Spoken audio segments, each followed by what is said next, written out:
Olá, galera do xadrez, Cortez Chess no tabuleiro. Se você quer passar de um jogador iniciante no xadrez para um jogador intermediário, pulando etapas, né? Ou seja, o mais rápido possível, este vídeo é para você. Eu quero trazer dicas para você subir o seu nível de jogo e se achar realmente que você já é um jogador intermediário, tá? Saindo do principiante. Os principiantes, o que eles fazem? Qual a diferença entre um principiante e um jogador mais experiente, intermediário? O principiante quer conseguir o objetivo do jogo rápido. Qual é? Dar mate no rei adversário, né? O objetivo é dar checkmate, certo? Então ele quer realmente dar mate. Então o que acontece? O jogador principiante já começa com aquelas jogadas de tipo querer dar um mate do pastor, né? Que é assim, tal, ataca, vem com a dama pra cá, já ataca aqui esse peão fraco. Outro jogador não tá nem aí. Ele faz uma jogadinha do tipo essa, protegendo esse peão. Aí o outro vem aqui, o bispo aqui, ele já vem aqui erradamente aqui. E você vem aqui e já dá mate, né? Então, essa é uma jogada que se decide o jogo rapidamente, né? Por quê? O jogador de brancas fez jogadas e já foi direto para dar o mate. Então, em 4 lances, já deu o mate. O jogador intermediário, ele já tem uma outra visão de jogo. Ele desenvolve suas peças, né? Coloca os cavalos em jogo, né? Já vai desenvolvendo, ó, a abertura dos 4 cavalos, tá? Jogam, depois desenvolve os bispos, né? Sempre pensando em atacar o centro, né? Então tem todas essas jogadas. Põe o rei em segurança, né? E assim o jogo vai transcorrendo, né? Sempre mantendo peões no centro, que são essas 4 casas aqui, do meio do tabuleiro, né? Então o jogador intermediário já pensa mais. O que acontece também que mesmo que o jogador intermediário não ataque o centro diretamente, não coloque peças no centro, às vezes ele começa o jogo fica quitando o bispo, né? Ou seja, é uma abertura mais moderna, mesmo sem colocar peças no centro, ele coloca peças mirando o centro, né? Então, é uma jogada também interessante, aberturas modernas, né? Embora no xadrez o jogador sempre tenha que se preocupar em dominar o centro, controlar o centro, seja diretamente colocando um peão no centro, ou uma peça, atacando e defendendo essas casas centrais, né? Ou esse quadrilátero um pouco maior aqui, né? Com 16 casas, né? Ou essas 4 aqui no meio. Sempre colocando uma peça no centro, né? Essa é a ideia do jogador intermediário. E no caso do jogador principiante, ele já vai direto para o ataque, vai atacar o rei, né? Faz tudo para dar o checkmate logo, né? Essa é a diferença que vai mostrar se você já passou um grau acima, você já subiu um degrau acima, você não é mais um principiante, você não já sai com tudo, né? Porque numa partida de tempo pensado, né? O que acontece? Você vai realmente fazer as fases do jogo, né? Que são abertura, meio jogo e final, né? Pode ser que na abertura você já saia com uma vantagem muito boa e já ganha a partida, né? Mas tudo você obedecendo os princípios do xadrez, né? O principiante é um adepto da escola antiga do xadrez, o xadrez romântico, da era romântica. A explicação é fácil, né? Já que o ataque ao rei é o principal, né, objetivo do jogo, né? E ganhar a partida, né? Então, normalmente, o principiante já começa atacando o rei adversário, né? Sem preparativos necessários, né? Então, os preparativos necessários, quais seriam? Ter as peças desenvolvidas, né? Você, quando mexe numa peça, num peão, por exemplo, você já desenvolve as suas peças, já pensando nas demais peças também que você vai mexer, né? Então, por exemplo, se eu tiro a melhor casa do cavalo aqui, depois eu já vou colocar o cavalo, já abro uma posição para o cavalo vir para cá, né? Eu não jogo o cavalo nas laterais, né? Nas colunas laterais, normalmente não. Porque o cavalo tem mais atuação nas casas centrais, né? A melhor casa do cavalo aqui para as brancas é C3, F3, né? Por que eu vou jogar A3 ou H3, né? Então, são coisas que o principiante tem que observar, né? Sempre tentando colocar alguma peça no centro, controlando o centro, né? Isso difere um intermediário, um jogador intermediário, de um principiante. O principiante só quer atacar, né? E hoje em dia, com a escola moderna de xadrez, se aperfeiçoou mais a técnica defensiva, né? Então, o pessoal mais experiente já sabe dos principais golpes, né? Pode aceitar ou não um gambito, né? Mas ele já é um risco calculado, né? E outra coisa, o ritmo de jogo também determina como você deve jogar, né? Então você pode partir para o ataque num bullet, num blitz, né? Porque o seu adversário, você não tem muito tempo para pensar, né? Para elaborar jogadas. Já em partidas clássicas, 15 minutos, meia hora, uma hora, né? De jogo, você tem mais tempo para pensar. Então, nesse caso, um ataque direto ao rei adversário normalmente não funciona, porque o adversário pode realmente, pensando, descobrir os seus planos, né? Então, embora nos ritmos rápidos, uma armadilha, um gambito funcione, né? Por isso que eu sempre falo, quando eu mostro meus vídeos de gambitos, que os gambitos são muito bons para bullet e blitz, e até rápidos, né? Mas em jogos pensados, clássicos, ritmo clássico, pode não funcionar, tá? Uma coisa muito importante que você tem que prestar atenção em seus jogos é que, se você vai realmente atacar o seu adversário, você tem que pensar assim: eu posso atacar?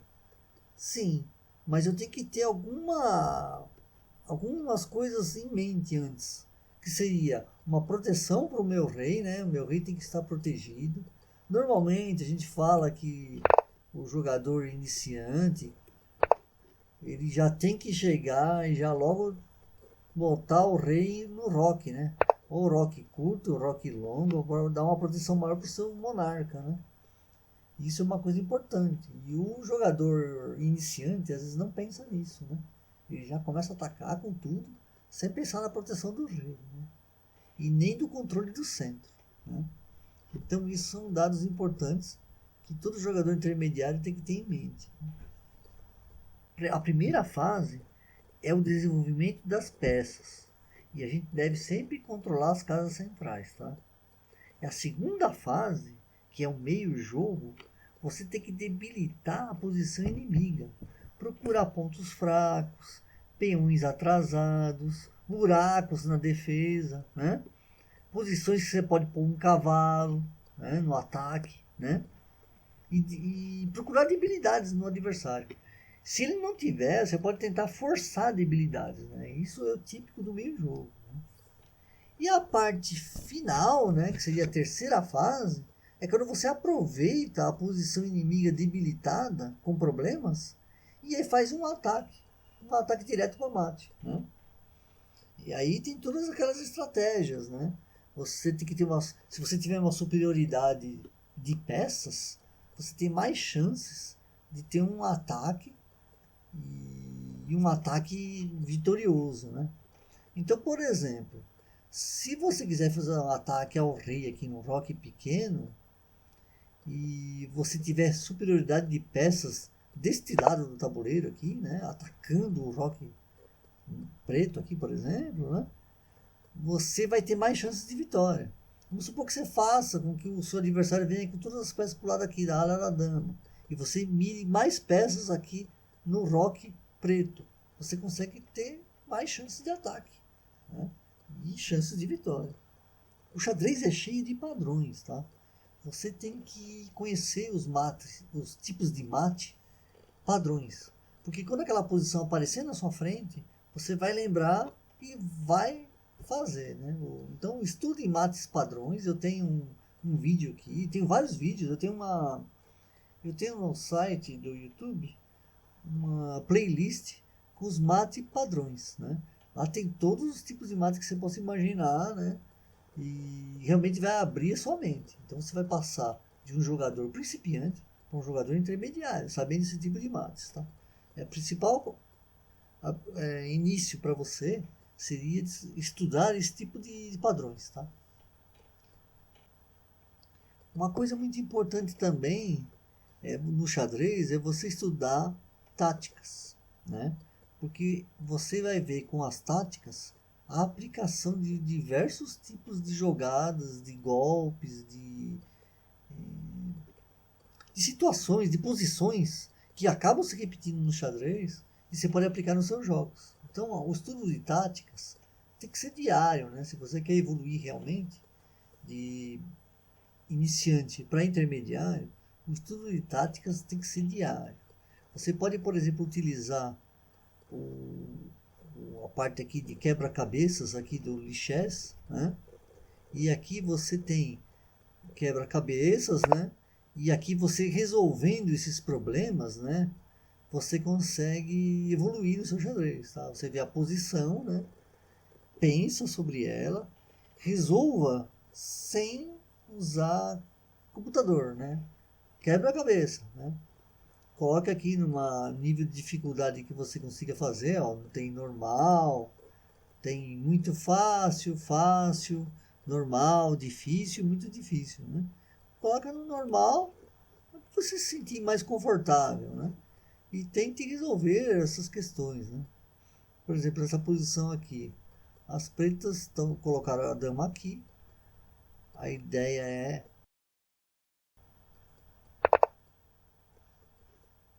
olha aqui, eu coloquei aqui atacando a dama veio para cá. Agora eu posso tomar essa dama, ele vai tomar e eu ganho o bispo aqui, tá? Olha aqui a jogada. Tô com vantagem, porque eu tô com duas torres, bispo e cavalo, o adversário também, né? Mas eu tô melhor. Tá? A tática foi essa. Tem um peão a mais, o rei está aberto, o meu roque ainda está intacto, né? Então eu tô bem. Tô tranquilo, já abri uma coluna aqui, que pode entrar uma torre, né? Então eu tô bem aqui nessa posição, tá? Foi sucesso, aí você coloca aqui, foi sucesso, tá? E assim por diante, aí você vai em frente. Estudar quebra-cabeças, que são táticas, é muito interessante. Faça esse estudo diário, tá? Eu fiz um vídeo também no canal que você deve analisar as suas partidas. Isso é essencial para você. Eu dei ideias nesse vídeo de como você deve analisar as partidas, salvar, né, num local, né? Depois olhem direitinho, eu vou deixar aqui na descrição. Esse vídeo é muito interessante também. É um jeito de você também sair de principiante para um jogador intermediário. Durante uma partida, além de prestar atenção nesses detalhes que eu falei sobre o centro, desenvolvimento de peças, segurança do rei, você também tem que prestar atenção a cada lance que você faz no lance do seu adversário. Você não joga sozinho, né? Você tem que observar qual é a ideia por trás do lance do seu adversário, né? O adversário vem e tal, faz aqui uma escandinava, por exemplo, toma de dama aqui, você já vem, ataca a dama dele, né? Coisas assim. Você tem que prestar atenção a cada lance que ele faz, o que está por trás desse lance, né? Por exemplo, tem uma jogadinha muito interessante aqui na Escandinava, que o jogador de branca joga aqui, que é o Gambito Leonard, né? Por que as brancas fazem isso? Para que quando a dama vier para cá, o cavalo venha aqui. Para quê? A ideia das brancas é atacar esse peão. Então isso vai forçar as pretas a defenderem esse peão de qualquer forma, né? E um jeito legal aqui seria vir com a dama para cá, né? Então a dama é obrigada a vir aqui e proteger aqui. Porque se ela não vier, a situação pode piorar. As brancas podem fazer assim, né? Já atacando esse peão aqui, né? A situação fica já interessante para as brancas. As pretas podem tentar tirar o cavalo daqui. Aí as brancas vão lá, vão pro rei, desenvolve aqui. Aí vem para cá. Se as pretas bobearem aqui, ó, olha o que pode acontecer. Se o peão vier aqui protegendo, você vem aqui e dá cheque no rei. A dama está sem proteção. O rei vai fazer qualquer lance aqui, em direção ao cavalo, por exemplo. E você vem aqui e ganha a dama limpa, tá? Então tem que prestar atenção sempre no lance do adversário. O jogador de brancas aqui foi bem habilidoso. Ele chegou, né? Forçou uma situação aqui, sacrificou o bispo, né? Com a ideia de vir com a dama aqui, dar cheque. E como a dama estava sem proteção, o rei saiu do cheque e a dama ganhou a dama. E o jogo está ganho para as brancas, né? Na hora do desenvolvimento das peças, você também tem que observar uma coisa. Quando você faz um lance, você tem que prestar atenção para não atrapalhar o desenvolvimento das outras peças, né? Então, por exemplo, aqui as brancas jogaram E4, e aí vem as pretas E5. Você sai com o cavalo aqui, as pretas vêm aqui e defendem o peão, né? Aí, por exemplo, se você jogar aqui, ó, esse peão aqui, ó, você está fechando a saída desse bispo, né? O ideal era ter colocado o bispo para cá antes de fechar com o peão. Porque agora, para desenvolver esse bispo, ele só vai vir até aqui, ou então você, sei lá, depois no futuro, você vai fazer tipo um fianqueto aqui com o bispo, né? Para tirar ele por aqui, né? E isso não é tão bom como um bispo lá na frente, já atacando aqui o roque inimigo, né? Então, quando você desenvolve uma peça, preste atenção para não atrapalhar a saída das outras. Por exemplo, se eu colocar o cavalo agora aqui, por exemplo, aí ó, já está tolhendo a saída do bispo também, né? Eu poderia ter saído primeiro o bispo para depois desenvolver o cavalo, né? Um outro lance aqui, por exemplo, eu poderia depois jogar o cavalo aqui, tá? Que é muito jogado também, porque esse cavalo protege esse cavalo. Então, pense bem nisso na hora do desenvolvimento de peças, que você não obstrua a saída de outras peças, tá? Sempre leve isso em consideração, tá? Quando você joga com um adversário que já gosta de sair com a dama logo de cara, né? Já sai com a dama, né? Tentando algumas coisas, ele permite que você faça com que ele perca tempos com essa dama. Quando ele sai com a dama prematuramente, você pode ganhar tempos em cima dela. Ó, ele já saiu com a dama aqui. Poxa, você já pode tentar uma jogadinha, tentar colocar o cavalo aqui para atacar a dama aqui, né? Então, por exemplo, se ele vem aqui, você já vem aqui, você já está ganhando um tempo em cima da dama, você já está ativando um cavalo, querendo vir aqui e dar um garfo na torre e no rei, né? Ganhando a torre, né? Dando cheque na torre, né? Ao mesmo tempo, né? Você já ganha a torre. A dama vai ter que voltar aqui para proteger esse peão, né? Quer dizer, você já fez ela perder um tempo, você já está com duas peças desenvolvidas e as pretas só tem o cavalo, né? Então, você tem que aproveitar os lances fracos do seu adversário para ganhar tempo sobre isso, né? Veja bem este exemplo aqui, uma armadilha na Ruy Lopes. E4, E5, cavalo F3, cavalo C6, bispo B5, Ruy Lopes, cavalo F6, roque. Aqui o cavalo pode tomar um E4, mas você acha que perdeu o peão? Não, dá para recuperar. Se joga o cavalo aqui, você vem com a torre aqui, né? E aí, mesmo o cavalo saindo, atacando seu bispo, você pode chegar a proteger seu bispo.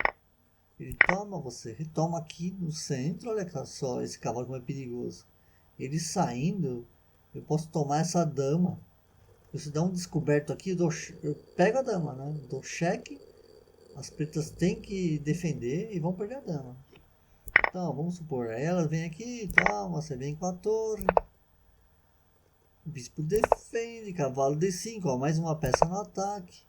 Aí, já ganhamos o bispo, né? Então, estamos fazendo uma jogada interessante. O rei sai, a dama vem. Olha, aqui tem uma jogadinha. A dama vem pra cá. Olha aqui. Olha o que pode acontecer aqui.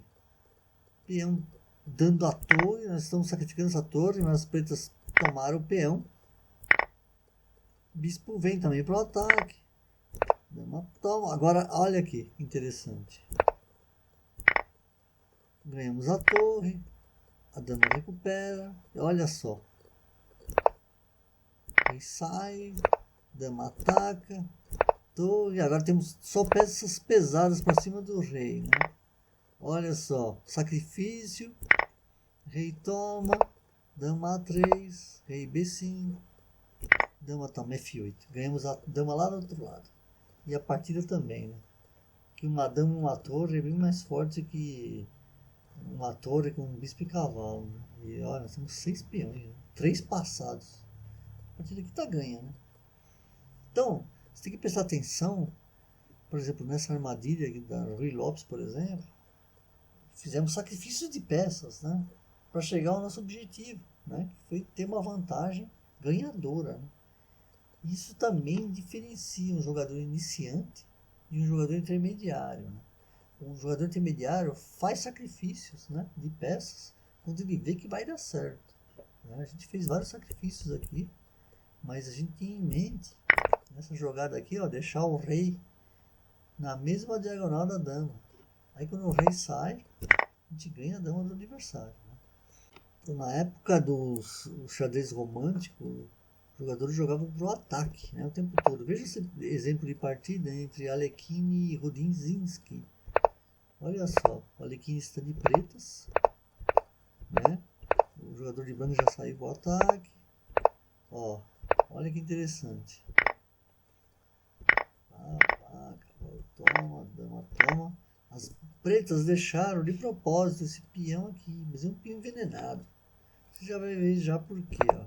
Ele vai para D7 para não levar cheque. A dama foi pegar a torre. E agora a outra dama está indo lá, querendo dar mate, né? Ó, dama aqui é mate. As brancas cortam uma diagonal, não deixando o bispo atuar, né? O bispo vai, sacrifica. Cavalo vem, mais uma peça para o ataque.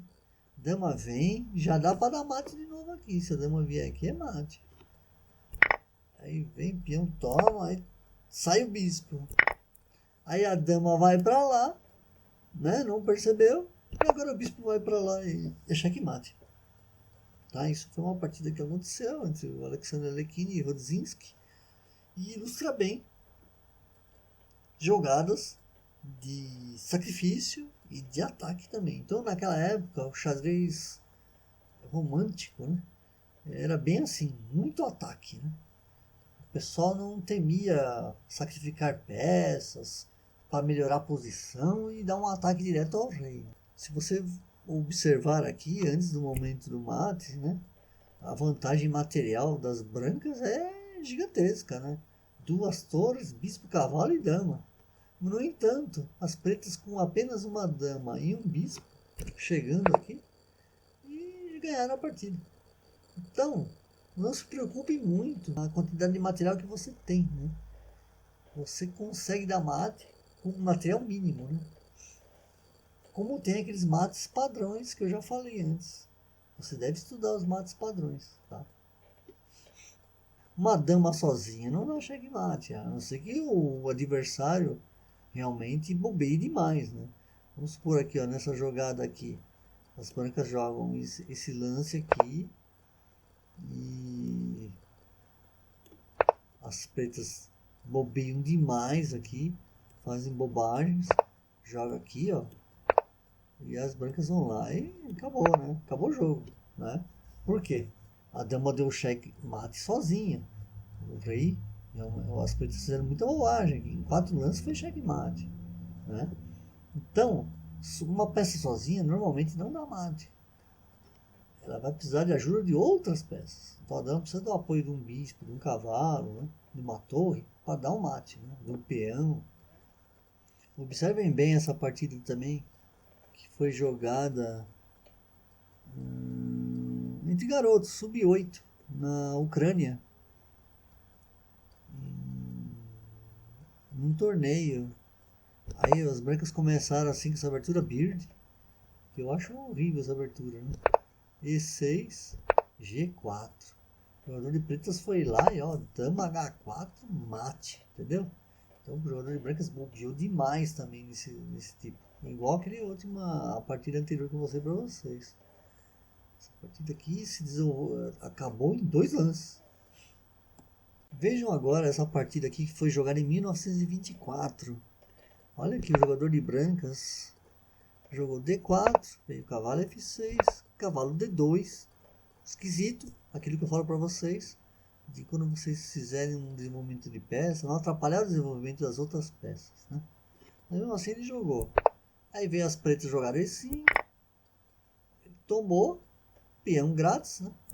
Cavalo G4, atacando o peão, né? Aí o jogador de brancas foi lá, ao invés de proteger o peão, de alguma forma, ele foi e atacou o cavalo. Um blunder, né? Um erro grosseiro. Porque agora, olha o que o jogador de pretas vai fazer. Cavalo E3, atacando a dama. A dama não tem saída. Então as brancas vão ser obrigadas a tomar aqui. Só que isso abre aquela famosa diagonal em cima do rei, ó.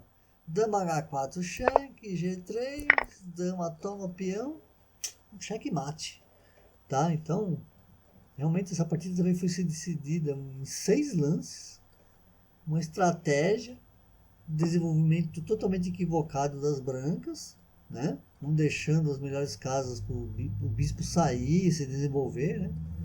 E abriu toda a posição das brancas aqui, levou um mate em 6 lances. Espero que você tenha gostado desse vídeo e deixe seus comentários. Se inscreva no canal se você não está inscrito. E até o próximo vídeo. Valeu!